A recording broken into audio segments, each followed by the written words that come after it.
I've been in Doug's orbit since he joined the company. He has such an incredible way of making everybody feel as if they're a friend of his. People have followership of Doug because he's such a decent man. He's expressive, he's empathetic, and he's warm. But he also gets performance from his team. People will listen to someone like that and take their advice because it's not intimidating, it's not demeaning, it's authentic, and that's the kind of guy I like to be around. And obviously, pretty good vision. Otherwise, the stock wouldn't be at $5.25. If you were watching Doug's tenure, you wished you'd bought the stock when he started. We had a valuation of around $16 billion when he started, and he's walking away with a valuation in the region of $160 billion. I don't think there are many CEOs that can say they've had those kinds of results. That is, I believe, with true British understatement, Doug, not too shabby. He's always used his position as CEO to drive real change.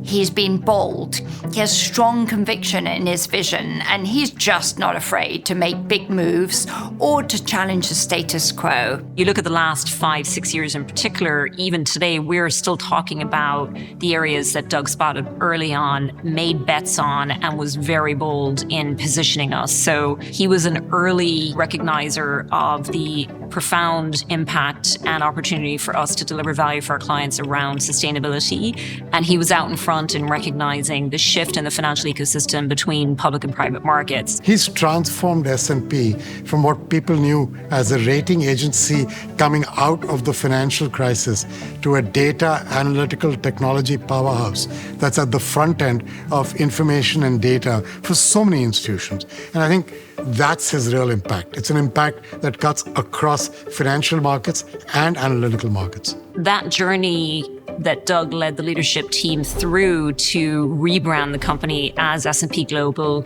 no consultants, no advisors, core leadership team working through this was, I think, one of the greatest innovations that he brought to the company. And what Doug realized is he needed to make a significant investment in people. Both Doug and I have a very people-centric approach to business.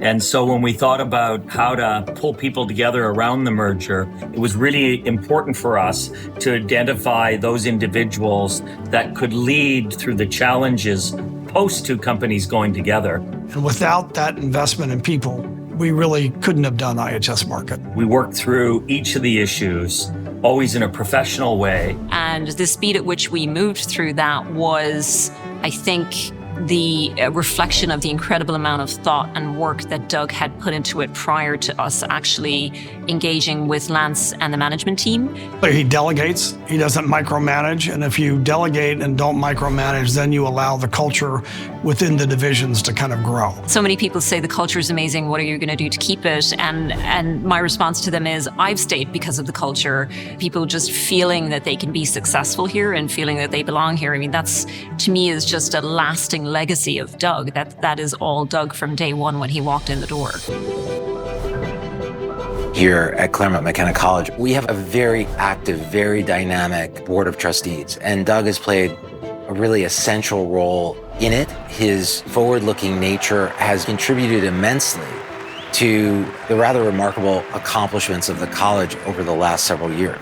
A CEO must have a purpose, but must also enjoy the journey to create and build something. Doug Peterson has done an outstanding job on that. Doug is fun to be at parties with. I have spent time with Doug Peterson all over the world, and I can say with confidence, he's the best sushi partner in Japan. He always knows what to order, and there's always some fun surprises in there. He is a connoisseur of Argentine beef and good Malbec, and he's a music aficionado with a passion for Carnegie Hall, for dance, for a whole range. In other words, not only is he a global financier, but he is a true global Renaissance man. Having business be a positive force to move society forward, I think, is at the core of Doug's values, belief set. And I think he's shown how to be able to help the two join forces to push things forward. He is a tireless advocate around all things ESG and all things diversity because he believes that both are really important for business, for our communities, for this generation and the next.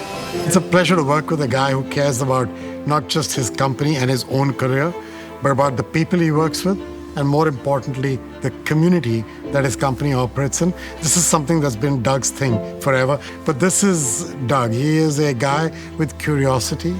He's a guy with a deep engagement with everything that surrounds him and cares about people. He's a pretty cool guy. You know, when I think about the partnership between Accenture and S&P Global, I really start with the word partnership because that's what it is. And Doug set the tone from the very beginning that this was about building a relationship over time that was strategic, that was great for both parties, and that really made an impact. We grow our business with S&P, especially some of the research and analytical tools, because they tend to be best in breed. So that leadership, again, kind of showing through for the customer. There's sort of a trust factor there, which, okay, this is not necessarily a financial executive trying to enrich his firm. He's trying to actually serve his customer base. He leaves a legacy of excellence in the products and in the attitude of its people, of the extra effort. And he also, I think, leaves a sense of inner decency, which is a rare and important commodity for leaders.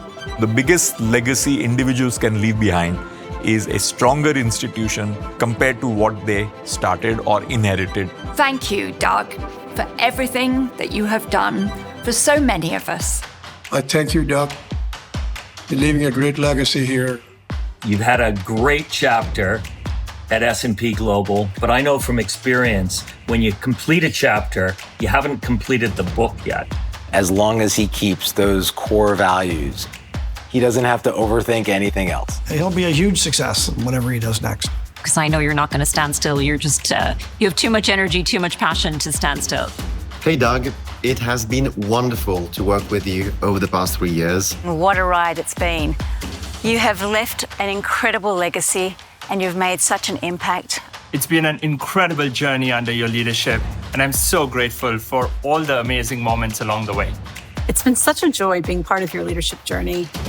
You've led us with grace and compassion, demonstrated a ton of vision. Doug, thank you for your friendship, mentorship, and the opportunity to learn from the best. Every meeting with you, you left me more committed and energized about our company's vision. When we first met, we were introduced by Jack Callahan. I called Jack from the hotel and I said, is this real? I mean, this guy is so humble, so modest for a Wall Street CEO. And Jack said, yep, that is the same guy you'll know behind closed doors. So thank you, Doug. It's been a great ride. Doug, what an incredible period of growth and leadership at S&P Global. Congratulations. I'm excited to see what you do next. My heartfelt thanks and deep gratitude for your leadership, sponsorship, guidance, support, and above all, your sense of humor, which made it so much easier to make my debut at things like the QBR and the other leadership meetings. Going forward, I know you're going to really enjoy being a grandfather, spending more time with family, and much success ahead. Coming to you from sunny Singapore. From MI Dubai. Thank you, Doug!